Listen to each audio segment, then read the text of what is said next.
New at 5 here today, the Vice President of the United States making a stop in the Queen City. Kamala Harris, along with Transportation Secretary Pete Buttigieg, towards Charlotte's Transportation Center, there you see, in South End.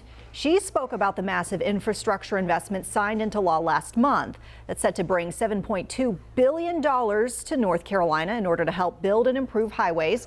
And it will also bring more than $450 million to help replace or repair bridges in the state. The Vice President speaking today about the potential impact of all that money. In states across our nation, public transportation is not as fast or as frequent, as safe or as healthy as it can be. And here's the bottom line. World-class cities like Charlotte deserve world-class transit systems. And if you have a car, the new law also aims to move folks from a gas-powered vehicle to an electric one. And WCNC Charlotte's Hunter Sines spoke one-on-one with Transportation Secretary Pete Buttigieg about the changes that you could soon be seeing on the roadways. A goal of this infrastructure bill is to get more gas-guzzling cars off the roads and instead get more people to drive electric ones.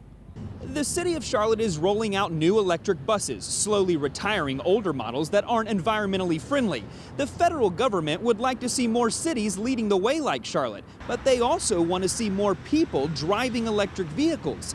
As of 2020, the U.S. Department of Transportation says only 2.3% of new car sales were electric. They want to see that number grow, of course, and in an effort to make it happen, they're giving North Carolina $109 million as part of this law to build more vehicle charging stations across the state. The additional stations would be part of 500,000 of them being built across the country. But in order to get more people to buy electric cars, the secretary told us we have to make them more affordable. If you have an electric vehicle, you benefit from fuel savings, but that doesn't do you any good unless you can afford it in the first place. That's why the Build Back Better law calls for a major tax credit. I asked Mr. Buttigieg just how many people he would like to see driving electric vehicles and by when, but he didn't say. Coming up tonight at 6, we are talking with the secretary about the long-awaited silver and red lines, plus what kind of projects you could see sooner rather than later. In Loso, Hunter Sines, WCNC Charlotte.